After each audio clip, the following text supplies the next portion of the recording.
moment de l'inici de la investigació comença des del minut zero. Els incendis comencen petits i es fan grans. Quan ja la situació de l'incendi és tot caòtic, tot és estrès, però nosaltres, un cop s'ha extingit, ens queda molta feina també, no? I molta feina que hem començat i que hem de començar. Però vosaltres teniu capacitat de multar i la capacitat de fins i tot arrestar algú que estigui cometent algun delicte contra el medi natural? Clar, per descomptat. Sí, 90% acció humana. Qualsevol negligència, accident que ni ens n'adonarem, que podem provocar-la nosaltres, doncs pot desencadenar un incendi forestal molt difícil d'extingir. I encara hi ha gent que tira la cigarreta encesa al bosc. Els gossos especialistes en incendis només entren en incendis intencionats per confirmar o descartar si s'ha utilitzat algun producte químic. I avui ens acompanya en Piris.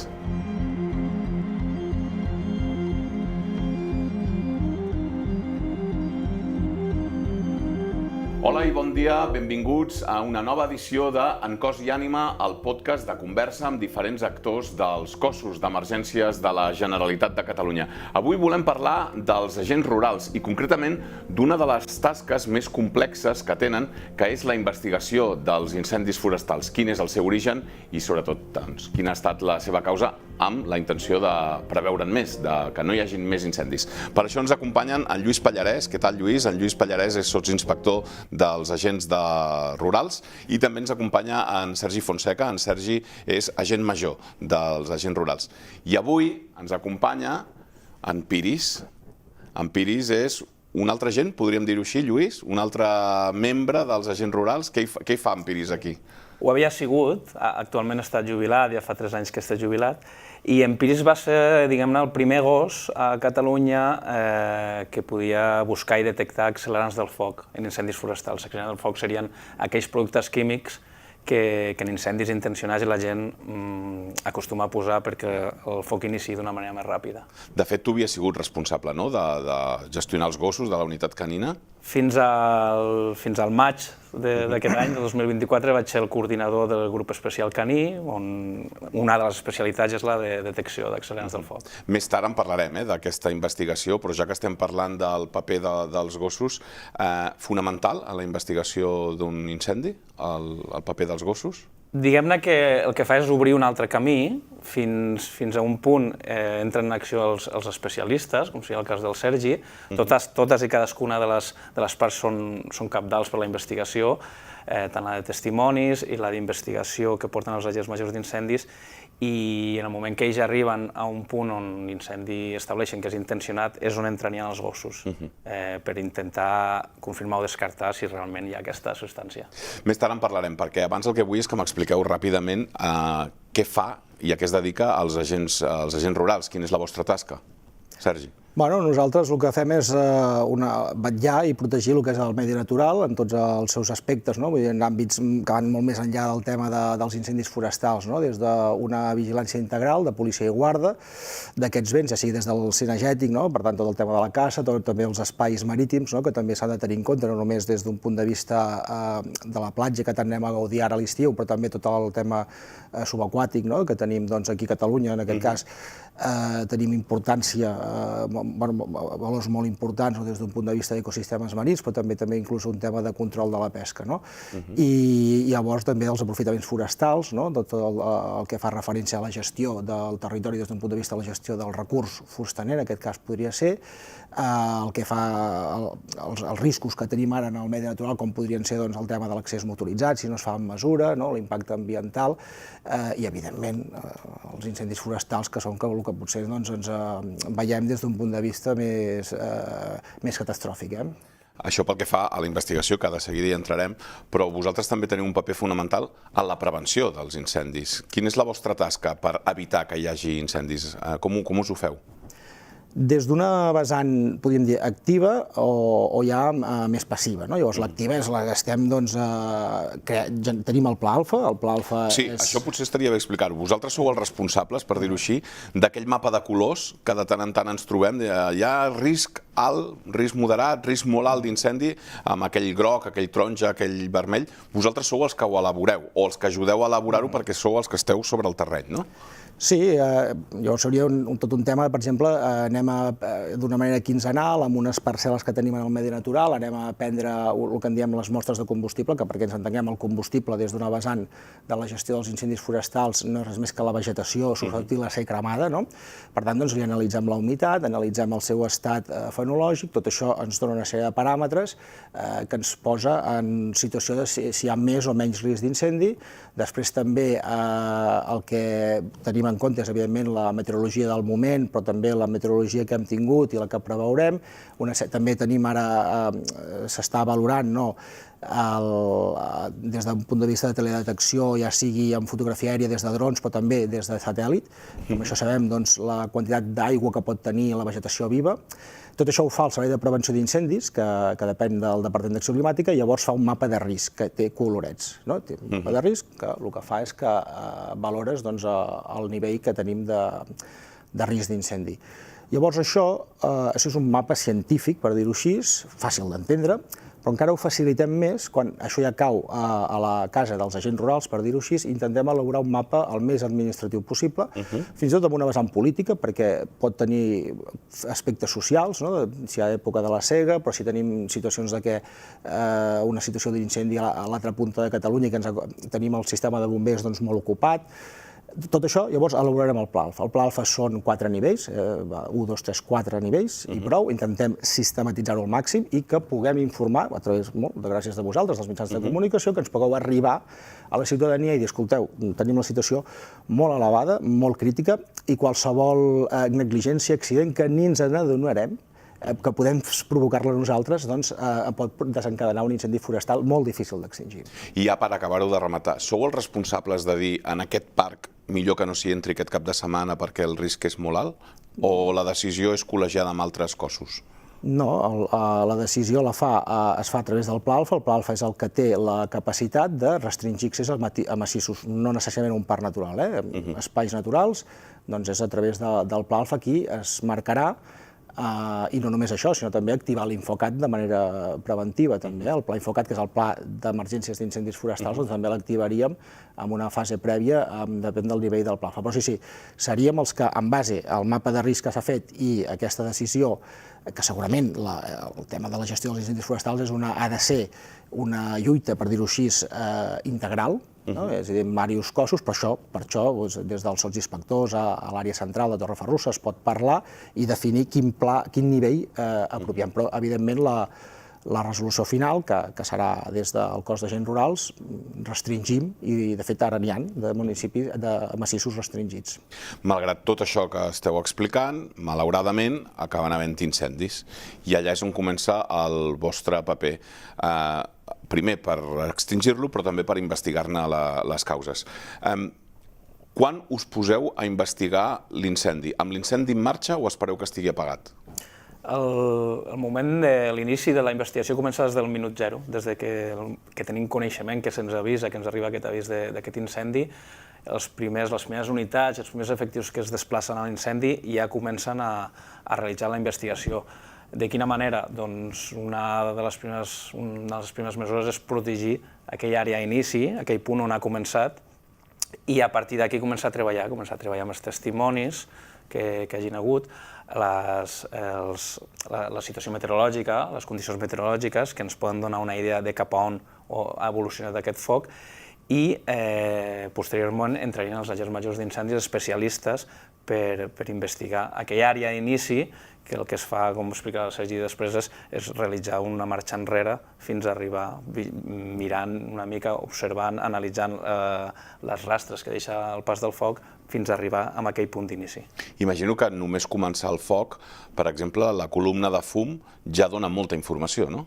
Per descomptat. O sigui, la columna de fum ens està donant un aspecte, primer, del tipus de combustible que està cremant, si és més humit, si és més sec, de les pulsacions que pot arribar a fer, és a dir, dels bluffs, dels entorxejos que pot generar, de la seva forma, si està partida o cap on evoluciona. Perquè quan el fum, per exemple, és molt, molt blanquinós, què s'està cremant? En principi, segurament, si el fum és blanquinós, és possible que el contingut d'humitat en el vegetal viu sigui elevat i això, aquest contingut blanquinós, possiblement tingui gran quantitat de vapor o poca càrrega, per dir-ho així, del que seria la cendra que ha sortit de la calcinació. No? Llavors, si és més fosc, sense pensar que sigui negre, sinó un grisós sense arribar a ser negre, segurament és perquè es tracta d'un tipus de combustible molt estressat. De fet, ara a Catalunya estem en una sequera que ja portem 3 anys i això és una sequera estructural que ens estarà condicionant tota la prevenció dels incendis, vull dir, que és la prevenció activa que parlàvem, i això ens generarà, clar, que entri en joc que quan crema un arbre, per exemple, una alzina surera, un roure, un pi sec mort, que ens generi una columna de fum bastant més fosca. Per què? Perquè el que està cremant no té gens d'humitat, o en té molt poca, i llavors el potencial calòric que està pujant amunt està pujant amb molta capacitat de cendres, també generarà més focus secundaris. En tot cas, la columna de fum és molt important per tenir una referència. De fet, anant una miqueta també més a l'explicació, això també ve saber-ho, perquè és la metodologia que treballem nosaltres, que el que començava explicant en Lluís, podeu observar un cotxe d'agents rurals que s'estigui aproximant a un incendi, inclús amb els prioritaris i amb la sirena, però hi ha un moment donat, si jo m'estic aproximant a aquell incendi i trobo oportú que veig que puc parar-me i tirar fotos de l'àrea del foc des de lluny, m'apararé i ho faré. Per què? Doncs perquè és molt important veure aquest foc inicial, si podem tenir, i valorar uns punts de referència, sigui una línia elèctrica, sigui una casa, sigui una carretera, totes aquestes triangulacions. Quan hi ha la situació de l'incendi és tot caòtic, tot és estrès. Llavors va bé fer ens queden georreferenciades amb coordenada, horari, i a partir d'aquí després analitzar tot aquest treball, és a dir, com diu en Lluís, treballem des del minut zero, ens activem des del 112, s'activen totes les agències que han d'anar a donar suport a aquest incendi forestal, però nosaltres, un cop s'ha extingit, ens queda molta feina també, vull dir, molta feina que hem començat i que hem de començar des del minut zero, però després hem de fer molta feina d'anàlisi. Amb quin grau de precisió sabeu el lloc exacte de l'inici? Com se sap això? Què estem parlant? De metres, centímetres? Amb quin grau de... perquè és en aquest metre quadrat i no en aquell? Com ho sabeu? Bueno, jo parlaria de metres més que de centímetres, però evidentment si tenim un suport del grup caní o trobem un mitjà d'ignició que no tenim dubte que hagi començat, com una borilla, posem pel cas, o una partícula incandescent que pot haver caigut d'una línia elèctrica, podrem arribar a acotar amb un centímetre. Com ho sabem? Bueno, ho sabem per metodologies que s'han fet, és a dir, primer treballem a grans trets, amb una geometria generada, que hem vist com el foc d'on sortia, com diu en Lluís, que hem d'anar tirant enrere, macrovestigis, fins a reduir els microvestigis. Els incendis comencen petits i es fan grans. És a dir, l'incendi que comença petit no té capacitat, no té una alta temperatura, així com abans et comentava, que podem cremar combustible sec i generarem gran quantitat d'una columna molt potent perquè l'incendi potser arribarà als 1.200 graus de temperatura, quan comença aquest foc tot just té 400 graus de temperatura. Per tant, el gradient de danys que generarem a la vegetació és molt diferent a mesura que va evolucionant. Si podem arribar a aconseguir a trobar aquesta escala, que això és quan ja estem a l'àrea d'inici, que és el que diu en Lluís, que la balisem perquè ens interessa entrar-hi nosaltres i només nosaltres, perquè som els que hem vist aquella zona abans i ens dedicarem a allò només, i potser acotem 300-500 metres quadrats o menys si podem, i hem d'explicar que és una zona que millor no entrar-hi perquè ens ho podeu pertorbar molt. Interessarà veure si una fulla d'alzina està ennegrida o està cremada o està calcinada. Depèn del grau que hagi cremat, sabrem que el foc ja tenia molt poca intensitat i segurament, perquè tot és hipotètic, estarem molt a la vora del punt d'ignició. Per tant, això se'n diu el gradient de danys. Llavors parlaríem de com el foc ha anat marxant d'aquest punt, ha anat evolucionant. Però d'entrada, poder saber el grau de carbonització o calcinació, és a dir, si teníem branques, depèn de quins mil·límetres, de si 5 mil·límetres, 8 mil·límetres han quedat més o menys consumides, podrem començar a fer una idea d'aquest incendi inicial incipient amb molt poca capacitat destructiva, però com que ningú veu, com que no genera fum pràcticament, aquest foc va començant i va passant. De fet, si jo ara incendiés aquest paper, em començaria a marró aquí, aquí es calcinaria tot i aquí és on podríem detectar el punt d'inici, no? Per exemple. Si cremessis el paper, en el cas dels incendis, la forma interessa, depèn de com la posessis. Si la deixessis a terra, segurament... Exacte, sí. Aquí ja entra Empiris, o entrava Empiris, en aquest punt que diu en Sergi, o espereu que el foc hagi passat una mica? Perquè entri a treballar el grup especial caní, necessitem que l'àrea d'inici estigui freda, sobretot, per seguretat dels gossos. Aleshores, entrarem en el moment que els especialistes ens diguin, sol·licitin l'activació del grup. Perquè no entren sempre? No. Els gossos especialistes en incendis només entren en incendis intencionats, per confirmar o descartar si s'ha utilitzat algun producte químic. Un incendi intencionat es pot provocar de moltes maneres, i una d'elles és aplicant un producte químic perquè la flama corri amb més velocitat. No tots els incendis intencionats s'han iniciat amb una aplicació d'accelerants del foc.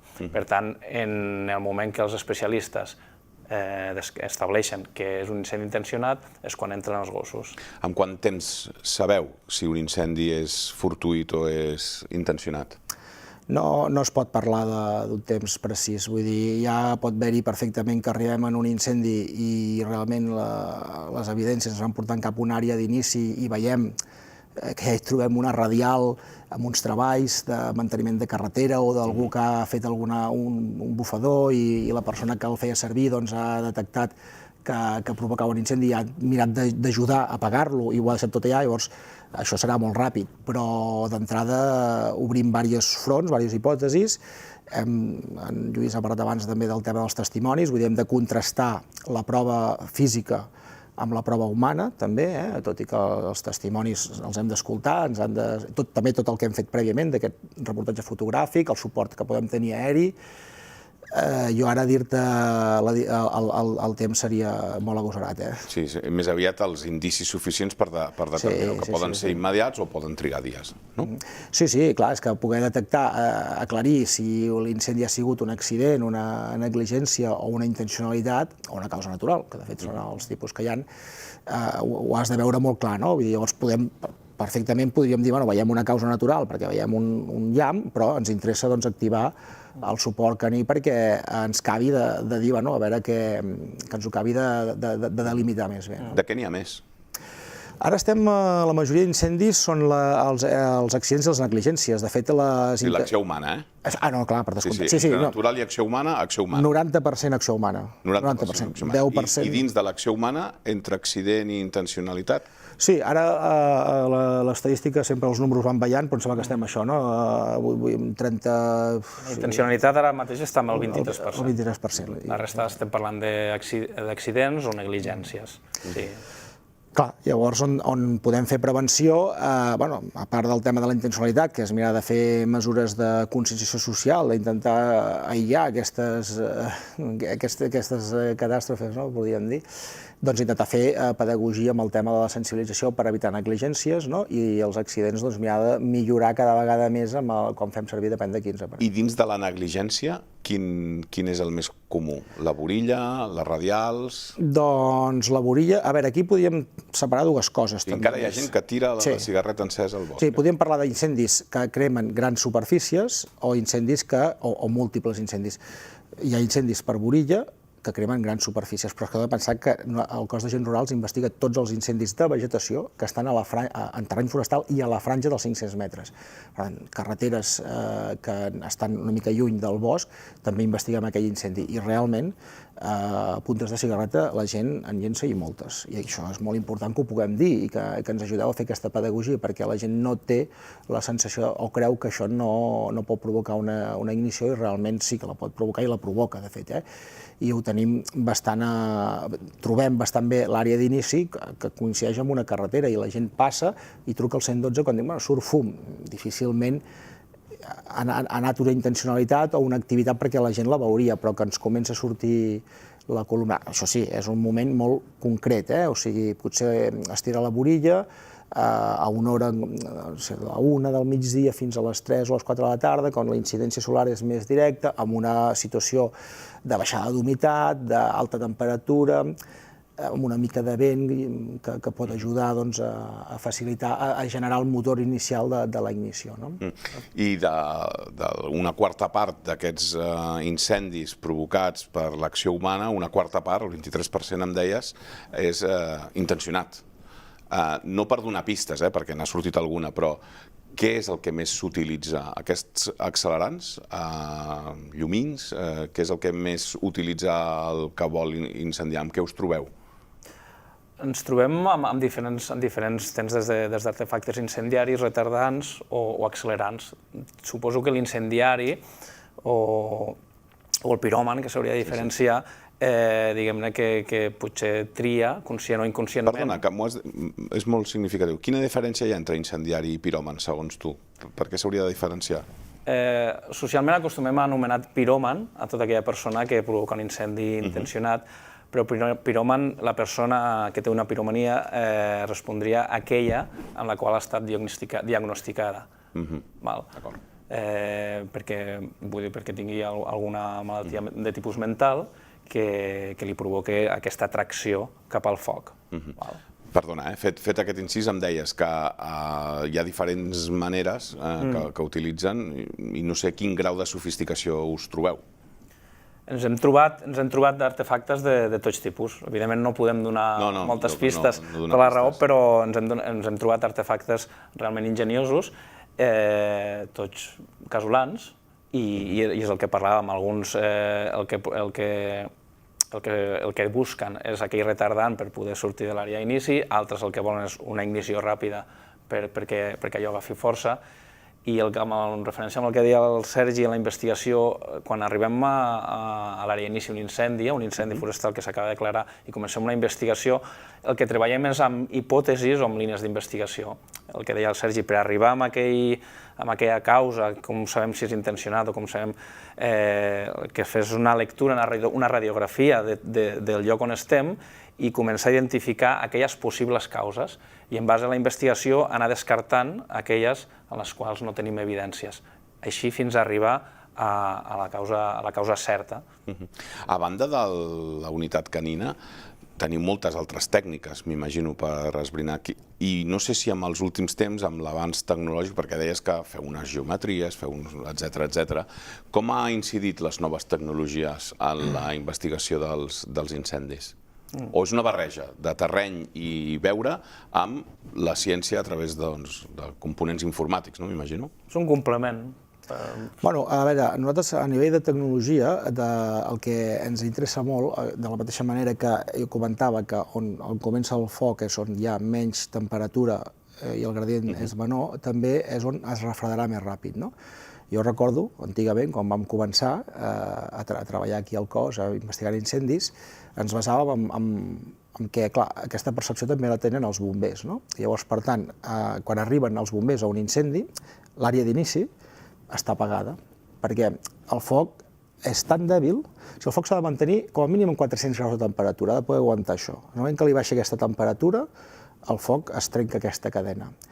El foc el pots apagar, això ho explicaran més els bombers, però es pot apagar amb aigua perquè treus la temperatura, no? Si treus la temperatura i la treus per estona, però si aquest foc comença i va evolucionant, llavors ell mateix se retroalimenta i per tant ja no li fa falta el suport extern de temperatura, que seria la flama. És aquella fase tan crítica dels incendis que els bombers volen atacar per evitar precisament que vagi més, no? Bueno, ells tenen les seves estratègies, però sí que és cert que, i els pendents i tot això, no? Però jo em refereixo a l'àrea d'inici, el foc és tan dèbil, posem el cas que comença per una punta de cigarreta, el foc és tan dèbil que ha pogut anar cremant a molt baixa temperatura fins que ha pogut entrar en joc el combustible més fi, que seria la fullaraca, anar cremant coses més gruixudes. Llavors, aquest foc inicial per ell mateix s'ha apagat. El foc inicial, que llavors ha propagat, i igual tenim un front de 30 metres. Però aquell foc s'ha apagat per si sol. Llavors, aquí, ara, la tecnologia ens ajuda amb càmeres tèrmiques. És a dir, nosaltres anem a l'àrea d'inici i si podem valorar, per exemple, pel cas, aquest plató de televisió fos una àrea d'inici i poguéssim fer una mirada, sabríem on hi ha més i menys temperatura. Llavors, això ens ajudarà i molt valorar que on hi ha menys temperatura és donar sortit primer el foc. Clar, evidentment hem de tenir en compte si hi ha una pinya que ha cremat, si hi ha una acumulació de fullaraca, tot això ho tindrem en compte. Però d'entrada, per això et feia el símil de potser antigament, que ho valoràvem més, mira, aquí els bombers no han tirat aigua perquè van arribar i ja van veure que això estava apagat, tocaves amb la mà i això, ara, amb aquest suport de càmeres tèrmiques, podem aclarir que on està cremat però no hi ha temperatura, té números de què és on ha començat el foc. En Lluís ha vingut amb empiris, però tu has vingut amb un paquet d'una motxilla. Sí, aquesta l'he de carregar jo, L'has de carregar tu. Sempre aneu amb això?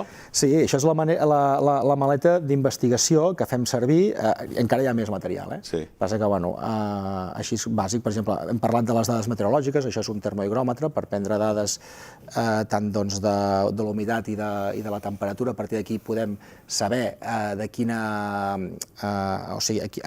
és la temperatura la humitat que ha d'arribar a evacuar la primera font d'ignició, sigui una punta de cigarreta, sigui una intencionalitat, i això ja ens permet de dir si la càrrega inicial havia de ser molta o havia de ser poca. Llavors també tenim, per exemple, si ens cau, això és un detector de metalls, si ens cau una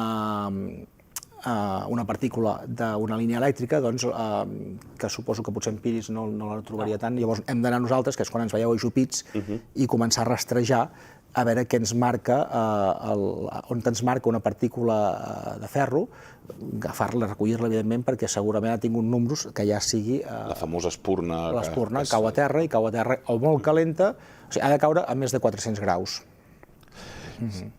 Sempre ho acabeu esbrinant? Hi ha una taxa d'incendis desconeguts i hem de ser crítics, i per tant nosaltres tenim molt clar que si no sabem la resposta, no donarem una resposta. És una pregunta estadística, no faig de fiscal, simplement... Si no sabem la resposta, no la donarem i ens podem esperar. I aquest no saber la resposta, quin tant per cent és? Que estem per ordre, em sembla que del 18%, arriba al 20%, sí, podria ser que estiguem per aquí. A veure, sempre és important tenir un històric, és a dir, si no sabem, pot ser desconegut, però al ser desconegut, i això és el bo de treballar-hi de manera especialitzada i amb una dedicació molt exclusiva, com fem en el cos d'agents rurals, per tal que tenim memòria, però tenim tot un suport informàtic que podem guardar totes les causes dels incendis i relacionar. I al igual, passats 3 anys, en aquella mateixa zona ens apareix, sí, això, ens hi hem trobat, per exemple, trobar un incendi sense poder donar una causa d'entrada enmig del bosc i molt a contracor meu i molt a resignació meva dir que és desconegut. Però, passats 6 o 8 mesos, després, com que seguim trepitjant el territori, perquè va ser una causa també d'un incendi una miqueta curiós, que vam veure que potser no havia començat ben bé com en tema d'alçada. Llavors vam veure que hi havia una activitat que era que tallaven unes branques, o alguna empresa de jardineria, per fer un tipus de rams que enviaven cap a Holanda, a més. Vam poder parlar amb ells i vam poder aclarir que fent una negligència ells, aquesta conducta va provocar aquesta ignició, que ni ells s'havien adonat. Clar. Llavors vam lligar caps. Tot ha de quedar obert, perquè potser d'aquí a un futur això ens ha de tornar a canviar, però d'entrada vam poder concloure que aquell incendi que no sabíem ben bé què havia passat, vam detectar el punt d'origen, ho teníem tot bastant clar, però quin mitjà d'ignició ha fet venir aquí, què ha passat? Potser el suport que ni tampoc va marcar res.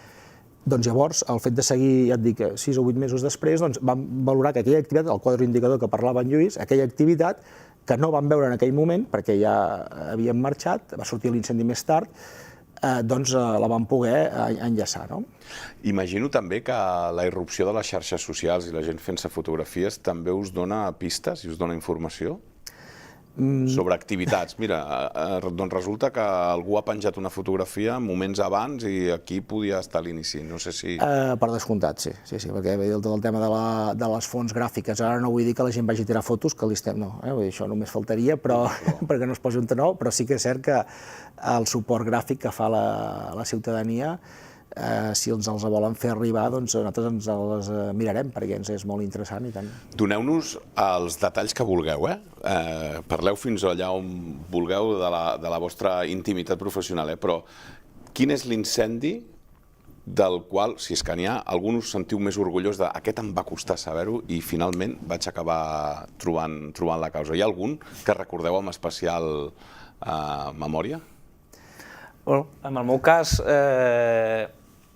clar, quan comences a ensinistrar un gos, a treballar amb el gos, a Catalunya era com amb incendis forestals, sí que hi teníem referents a l'Estat, amb altres cossos policials, amb investigació d'incendis estructurals, de naus industrials, d'edificis, amb accelerants del foc.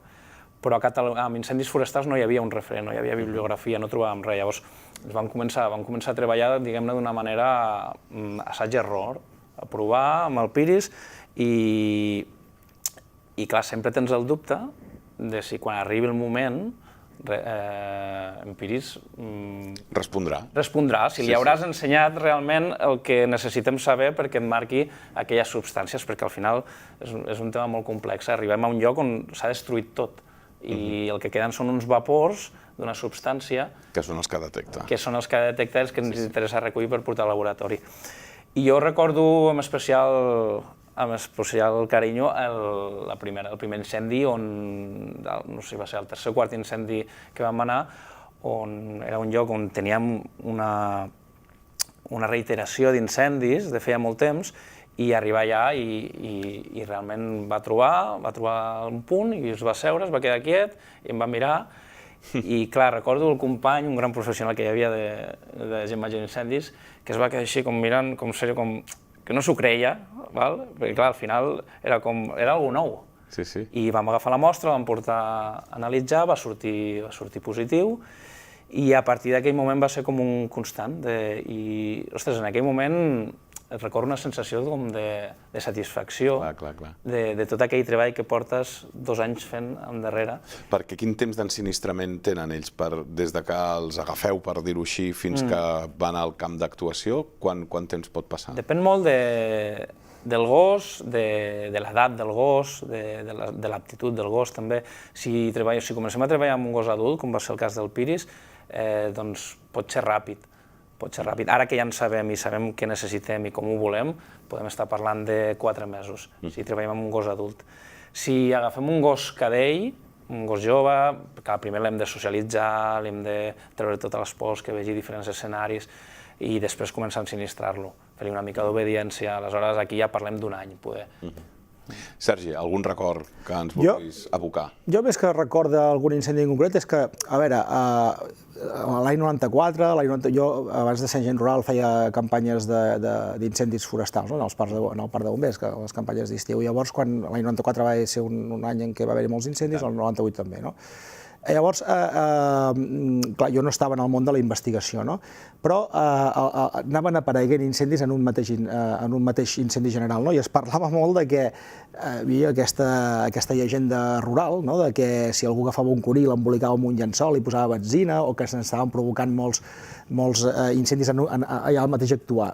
I tot això, quan llavors he treballat en la investigació, te'n dones compte que realment és una situació del sistema que tenim de bosc mediterrani, que realment genera el que parlàvem d'aquestes columnes de fum, molts focus secundaris. Tot això ens ha anat molt bé poder explicar que no ha sigut tant que hi hagi algú, o sigui, hi ha hagut potser un incendi que ha començat, potser sí que per una intencionalitat, o potser per una negligència, o per un accident, però que després no, a dintre del mateix incendi, té aquesta dinàmica de fer focus secundaris, que crec que als anys 94-98 dèiem que podien ser intencionalitats que teníem un incendiari o un piròman allà mateix, doncs hem pogut dir que no es tractava d'això. En aquest podcast sempre vosaltres vull dir els diferents cossos, podeu explicar la vostra activitat. Avui ho heu fet de manera magnífica, molt didàctica, molt pedagògica, però també ens reservem un espai perquè sigueu vosaltres els que us adreceu a la ciutadania per quines coses fem mal fet o quines coses us ajudarien a vosaltres a millorar la vostra feina. És a dir, el 112 ens va explicar diferents qüestions, de quan truques, intentar, bé que et geolocalitzen, però vull dir, intentar parlar molt clar del que t'està passant, no perdre els estreps. Els bombers sempre expliquen que quan et trobes en un incendi dins d'un bosc, en una casa, no et moguis de la casa perquè on hi ha l'accident és quan intentes fugir-ne, etc. Els Mossos van parlar de les ciberestafes i què és de fer i què no és de fer. A vosaltres, què us aniria bé que fes la ciutadania, a banda de no cometre negligències, per intentar-vos ajudar en la tasca d'investigació de l'origen d'un foc? Bueno, el moment en què jo entenc que és complicat, no? Però que alertar al 112 és molt important. El que dius tu, que ja li quedarà el seu telèfon tot marcat, segurament el tornarem a trucar, que entenguin que potser ens anirà molt bé tornar a anar des d'on ella estava i ens marqui el punt on ell va veure les flames primeres, no? Tot això, la investigació passa per aquí, no? No que ens ho expliqui per telèfon, no que ens ho expliqui que quedem a un bar, sinó que potser haurem d'agafar, anar allà i dir, vaja, estaves aquí, i nosaltres això també ho triangularem amb un company que segurament anirà a lo que és l'àrea d'inici i potser amb una bandera o així intentarem triangular-ho bé perquè digui, no, sí, estava aquí o estava més segura, això ens anirà molt bé. Per tant, trobar aquest lloc on pot haver començat l'incendi, no? Aquest paper testimonial, no, Lluís? Sí, jo responent a la teva pregunta, el que potser els diria és que apostem més per la prevenció. El cos d'agents rurals al final aposta per la prevenció. Si prevenim i aconseguim que no hi hagi aquests incendis, no els hi haurem d'investigar. Aleshores, potser la tasca més important que pot fer la ciutadania i que l'està fent en els darrers anys amb l'aplicació del Pla Alfa, s'està veient que la ciutadania, quan hi ha un missatge d'alerta, realment estan responent de manera idònia. Ara no és el moment d'anar, els estem dient, ara no és el moment d'anar a la muntanya, als espais naturals, sisplau, busqueu altres activitats que no posin en risc el nostre territori. Aquest és el missatge més important que els hi podem donar, crec jo. Doncs ha quedat molt clar. Sergi Fonseca, Lluís Pallarès i Piris, moltíssimes gràcies per haver estat avui aquí en aquesta nova edició d'En Cos i Ànima per parlar una mica de la vostra tasca com a agents rurals i específicament a la investigació dels incendis. Moltíssimes gràcies per haver estat aquí. Gràcies a vosaltres. I a vosaltres us esperem en una altra ocasió, en una altra edició d'aquest podcast, En Cos i Ànima, en conversa amb els cossos d'emergències de la Generalitat. Fins la pròxima.